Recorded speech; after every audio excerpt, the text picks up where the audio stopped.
आज ना काफी दिनों के बाद मैं अपने बचपन की एक प्लेलिस्ट सुन रही थी। उसमें सडनली एक गाना आया कि सोचा है ये तुमने क्या कभी। और ना उसके बाद लिटरली मैंने गूगल महाराज पे जाके पूछा, यार ये आसमान नीला नीला क्यों होता है? तो उसका जवाब तो गूगल महाराज ने मुझे दे दिया। पर उसके बाद मेरे दिमाग में ये सवाल आया कि यार वो पहला इंसान कौन होगा जिससे लगा कि मैं गेहूं को पीसूं, उसका आटा बनाऊं, उससे रोटी जैसा कुछ बनाऊं। और ऐसे ही हमें पता है कि जो एंशिएंट मैन था वो कपड़ों के नाम पे एनिमल की स्किन पहनता था और पत्तियां पहनता था पेड़ों की। तो सबसे पहले उसे कैसे लगा कि मैं धागा जैसा कुछ बनाऊं और उससे फिर कपड़े बना दूं? यार काफी सोचने की बात है। क्या सर पे एप्पल का गिरना जरूरी है तभी हमें आइडिया आता है, या कुछ और भी बात हो सकती है? ऐसे में सोच रही थी, क्या हमेशा से पता था कि डीएनए होता है जेनेटिक मटेरियल, या इसके पीछे भी कोई कहानी है?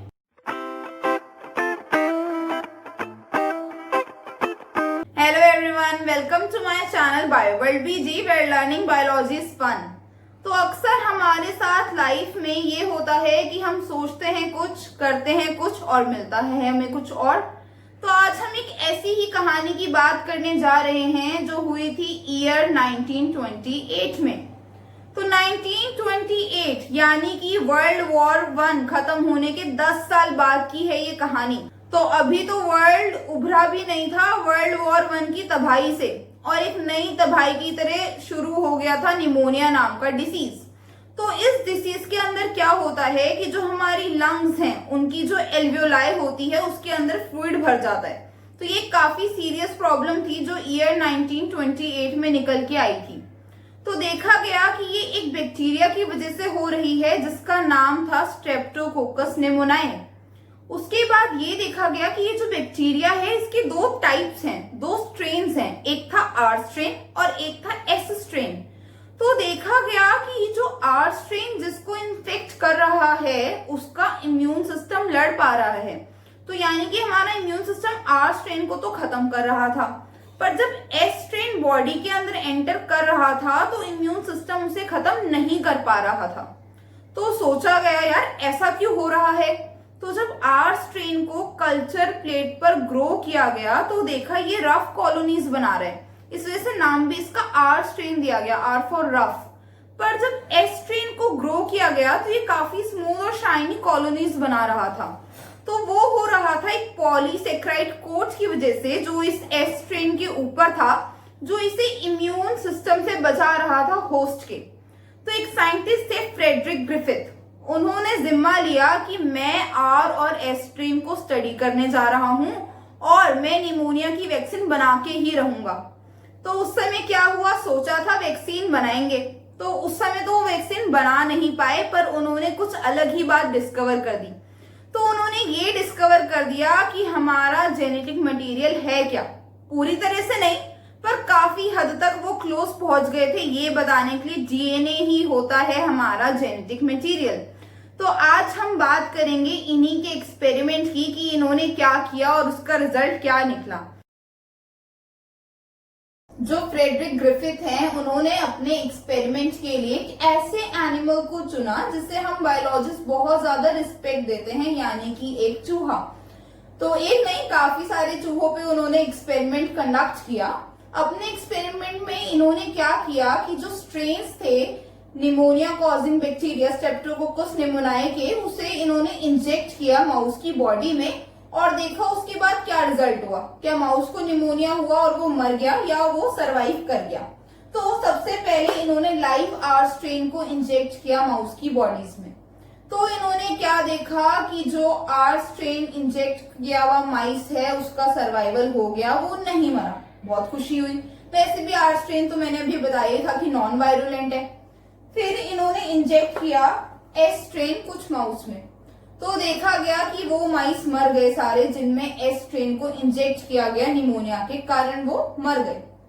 तीसरा इन्होंने क्या किया, हीट किल्ड एस स्ट्रेन लिया, यानी कि हीट दी और एस स्ट्रेन बैक्टीरिया को मार दिया।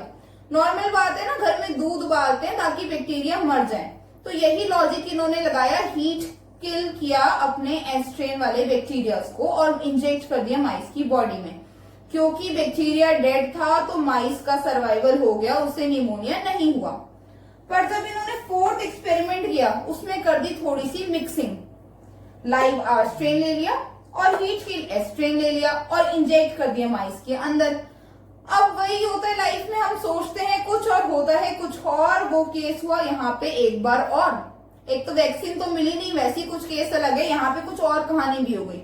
यहाँ पे उन्हें उम्मीद थी कि यहाँ सर्वाइवल हुआ है और यहाँ सर्वाइवल हुआ है, तो यहाँ भी सर्वाइवल ही होगा माइस का। पर उन्होंने देखा कि इस चूहे को तो हो गया निमोनिया और ये तो मर गया। तो उन्होंने सोचा कि ऐसा हुआ क्यों। तो जब इस माइस के जितने भी माइस थे जो मरे फोर्थ एक्सपेरिमेंट में, उनकी खून की जांच की गई, उसे टेस्ट किया गया, तो उसमें उन्हें आर स्ट्रेन तो मिला, डाले ये मिलना ही था, पर उन्हें कुछ लाइव एस स्ट्रेन भी मिले। तो वो हैरान हो गए, यार लाइव एस स्ट्रेन कहां से आ गए, हमने तो डाले ही नहीं थे। तो ये सब देख के ना इन्होंने एक थ्योरी दी कि जैसे होता है ना, एक थोड़ा खराब बच्चा होता है, थोड़ा शैतान बच्चा होता है, वो क्या करता है शरीफ बच्चे को भी शैतान बना देता है। तो उन्होंने कहा कुछ यहाँ ऐसा ही हुआ है कि जो एस स्ट्रेन था वो वायरुलेंट होता है, असल में वो डिसीज कॉज करता है। ऑल्दो यहाँ हीट किल था, पर जब उसे लाइव आर स्ट्रेन जो कि शरीफ है, हमारा सिस्टम जिसे मार देता है, वो मिला, उसने उसको बदल दिया, अपनी तरह कर दिया, अपने पहले वाले रूप की तरह उसे वायरुलेंट बना दिया।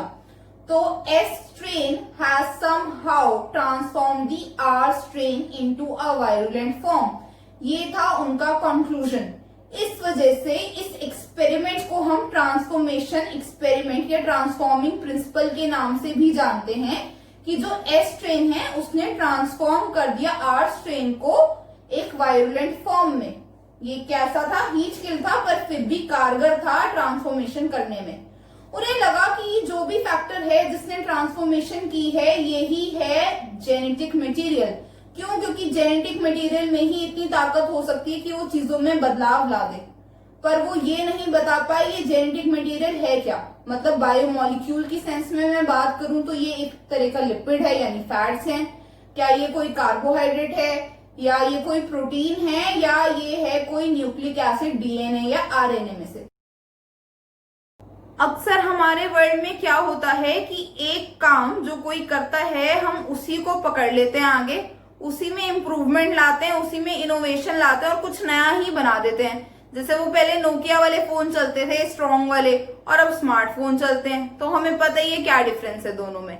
तो यही काम हमारे साइंटिफिक वर्ल्ड में होता है कि एक साइंटिस्ट ने कुछ अच्छा काम किया है, पर उसमें कुछ मिसिंग है, कुछ इम्प्रूवमेंट का स्कोप है, जो कि साइंस में हमेशा होता ही है। तो दूसरा साइंटिस्ट उस काम को यूज कर लेता है। तो यही हुआ था ग्रिफिथ के ट्रांसफॉर्मेशन एक्सपेरिमेंट के साथ। इसमें मिसिंग था कि वो नहीं बता पाए थे कि वो कौन सा बायोमोलिक्यूल है जिसने ट्रांसफॉर्मेशन की है आर स्ट्रेन की एस स्ट्रेन के अंदर। तो 3 साइंटिस्ट थे, एवरी, मैक्लॉइड एंड मैकार्टी। उन्होंने बताया अपने एक्सपेरिमेंट्स के थ्रू कि वो क्या फैक्टर है जिसने ट्रांसफॉर्मेशन ला दी है आर स्ट्रेन के अंदर। तो अब हम देखते हैं उनका एक्सपेरिमेंट। तो इन लोगों ने सबसे पहले क्या किया, हीट किल किया एस स्ट्रेन बैक्टीरिया को, और उसके बाद उसके जो बायोमोलिक्यूल्स है उनको प्योरीफाई कर लिया। तो इसमें कॉम्बिनेशन था बायोमोलिक्यूल्स का, इसके अंदर आरएनए था, इसके अंदर डीएनए था और इसके अंदर प्रोटीन्स भी थे। ठीक है, ये चीज उनको कंफर्म हो चुकी थी कि जो लिपिड और कार्बोहाइड्रेट्स हैं वो तो नहीं हो सकते ट्रांसफॉर्मिंग फैक्टर्स, तो इन्हीं 3 में से कोई होगा ट्रांसफॉर्मिंग फैक्टर।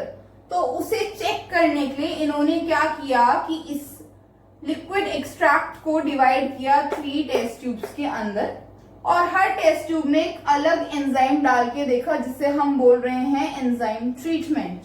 पहली टेस्ट ट्यूब में इन्होंने प्रोटीएज नाम का एंजाइम डाला। तो ये प्रोटीएज क्या करेगा, इट डाइजेस्ट प्रोटीन।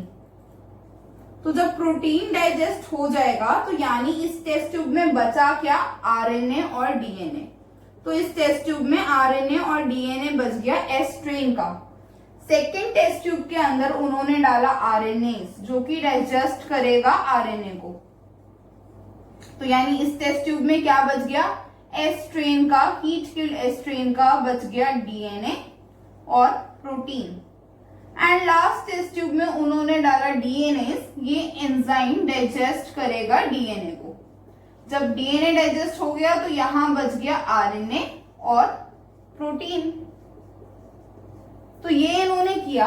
इसके बाद इन्होंने क्या किया, इस टेस्ट ट्यूब के कंटेंट्स को इन्होंने ऐड किया एक दूसरी ट्यूब में जिसमें ऑलरेडी R स्ट्रेन बैक्टीरिया थे।